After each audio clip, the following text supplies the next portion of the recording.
ओम श्री गुरुभ्यो नमः। ओम श्री भवानी शंकराय नमः। ओम श्री मात्रे नमः। यदा यदा हि धर्मस्य ग्लानिर्भवति भारत अभ्युत्थानम् अधर्मस्य संभवामि युगे युगे। इस वीडियो को देखने के बाद आपके मुंह से यही श्लोक निकलेगा। तो चलो देखते हैं गोवा की ज़ुबानी। मेरा गोवा अमगेल गाँव गोये।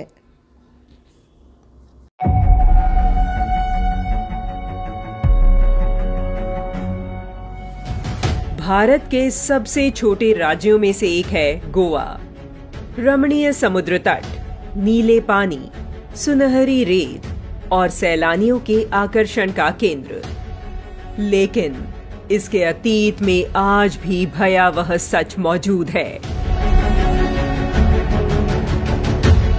यह हिंदुओं का दुर्भाग्य ही कहा जा सकता है कि इस छोटे से राज्य में आज बचे हुए हिंदुओं को अपनी पहचान ऐसे स्मारकों में तलाशनी पड़ रही है जिन्हें कभी ईसाई मिशनरियों ने उन्हीं के रक्त से सींचा था। भारत के पश्चिमी तट पर स्थित गोवा के वेल्हा में चर्च और आश्रम पुर्तगाली शासन के दौर से ही मौजूद हैं। 16वीं और 17वीं शताब्दी के बीच पुराने गोवा में व्यापक स्तर पर चर्चों और गिरजाघरों का निर्माण किया गया था। दुर्भाग्य से स्वतंत्र भारत में इन कुछ चर्चों और आश्रमों को वर्ष 1986 में विश्व धरोहर स्थल घोषित किया गया। यूं तो इतिहास में बहुत कुछ दफन है, लेकिन एक ऐसा स्तंभ जिस पर कभी कहीं भी बात नहीं की जाती, वह है गोवा का हाथ काटरो खम्भ। आज हम इससे संबंधित इतिहास को जानेंगे, लेकिन इससे पहले यह जानना आवश्यक है कि इसकी शुरुआत कब और कहां से हुई। फ्रांसिस जेवियर के नाम पर आज देश भर में कई स्कूल, कॉलेज, संगठन और गिरजाघर मौजूद हैं। ईसाई मिशनरी धर्म प्रचारक सेंट फ्रांसिस जेवियर पुर्तगाली काफिले के साथ भारत आया था। उसने भारत पहुंचकर ईसाई धर्म का प्रचार प्रसार किया था। वह सोसाइटी ऑफ जीसस से जुड़ा हुआ था। 16वीं शताब्दी के उत्तरार्ध में दक्षिण भारत से होने वाले मसालों के व्यापार ने भगवान परशुराम की कर्मस्थली को एक बहुसांस्कृतिक शहर में बदल दिया, जिसे आज हम गोवा के रूप में जानते हैं।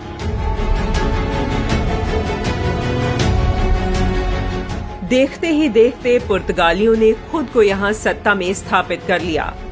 पुर्तगालियों ने सुनिश्चित किया कि वहाँ के स्थानीय लोग भी अब उनके जैसी ही धार्मिक मान्यताओं का पालन करें। वर्ष 1541 में ईसाई मिशनरियों द्वारा फरमान सुनाए गए कि सभी हिंदू मंदिरों को बंद कर दिया जाए। इसके बाद 1559 तक आते आते तकरीबन 350 से अधिक हिंदू मंदिरों को नष्ट कर दिया गया और मूर्ति पूजा पर प्रतिबंध लगा दिया गया। सेंट जेवियर ने देखा कि हिंदुओं के बालात धर्म परिवर्तन के उसके प्रयास पूरी तरह से कामयाब नहीं हो रहे थे। उसे समय रहते यकीन होता गया कि सनातन धर्म की आस्था अक्षुण्ण है। यदि वह मंदिरों को नष्ट करता है तो लोग घरों में ही मंदिर बना लेते हैं।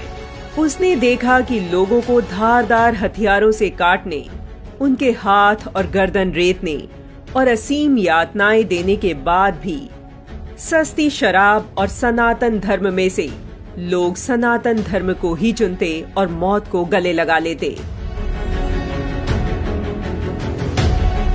इसके बाद हिंदुओं पर यातनाओं का सबसे बुरा दौर आया। फ्रांसिस जेवियर ने गोवा का पूर्ण अधिग्रहण किया, हिंदुओं के दमन के लिए धार्मिक नीतियां बनाई और यीशु की कथित सत्ता में यकीन न करने वाले हिंदुओं को दंडित किया जाने लगा। अक्टूबर 1560 तक आम जनता के जिंदा रहने और उनके मरने से लेकर उनके भाग्य का फैसला ईसाई प्रीस्ट के हाथों में आ गया। यह सभ्यता की आड़ में आस्था का बेहद क्रूर और विभत्स अधिग्रहण था। लोगों को ईसाई बनाने के लिए बर्बर हिंदू विरोधी कानून लाए गए। धर्मांतरण के लिए लोगों को विश्वास के कार्य की प्रक्रिया से गुजरना होता था, जिसमें नृशंस यातनाएं दी जाने लगी। ओल्ड गोवा के कई स्मारकों और संरचनाओं के बीच पेलो रिन्हो नोवो नाम का एक काला बेसाल्ट स्तंभ इतिहास के काले अध्यायों का साक्षी है। गोवा के शोक की कहानी कहता यह स्तंभ वर्तमान में राजमार्ग पर एक प्रमुख जंक्शन पर स्थित है। इस खंभ के नामकरण के बारे में कहा जाता है कि इसका हाथ कटारो नाम इसलिए पड़ा क्योंकि संत नाम से जाने जाने वाले फ्रांसिस जेवियर यहाँ लाकर उन हिंदुओं को बांध देता था जो ईसाई बनने से मना कर देते थे। उन्हें तड़पा तड़पा कर उनके हाथ काट दिए जाते थे। यह तब तक किया जाता जब तक वह व्यक्ति या तो ईसाई बन जाता या वह मर जाता।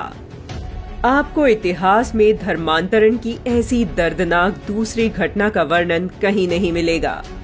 इस स्तंभ को सालों पहले गोवा के बाहरी इलाके में स्थानांतरित कर दिया गया था। अब यह स्तंभ सड़क के किनारे में स्थित है। यह स्तंभ एक प्राचीन मंदिर का अवशेष है। यह कदम्ब राजवंश से संबंधित है, जिसे पुर्तगालियों ने कई मंदिरों को तोड़कर अपने दरवाजे और खिड़की की सजावट में इस्तेमाल किया था और बाद में यहाँ हिंदुओं को मारने का काम होने लगा। इस नरसंहार के बारे में लिखने वाले इतिहासकारों को भी सख्त यातनाएं दी गई। उन्हें या तो गर्म तेल में डालकर जलाया जाता या फिर जेल भेज दिया जाता। ऐसे ही कुछ लेखकों में Filippo सेसेस्ती, Charles Delon, Claudius Buchanan आदि के नाम शामिल थे। इतिहास में पहली बार हिंदू भागकर बड़े स्तर पर पलायन करने को मजबूर हुए। दुर्भाग्य यह है कि समकालीन स्मारकों के विपरीत यह स्तंभ आज तक भी एक संरक्षित स्मारक नहीं है। आज हजारों की संख्या में सैलानी गोवा सैर करने जाते हैं। शायद ही कोई जानता हो कि गोवा के सनातन अतीत का साक्षी यह स्तंभ आज भी वहां मौन खड़ा है। इस बार आप गोवा जाएं तो इस स्तंभ के दर्शन कर उन लोगों को श्रद्धांजलि अवश्य दीजिएगा जिन्होंने अपने हाथ कटा लिए लेकिन सनातन धर्म नहीं छोड़ा। धर्म के लिए अपने प्राण न्यौछावर करने से भी नहीं चूके।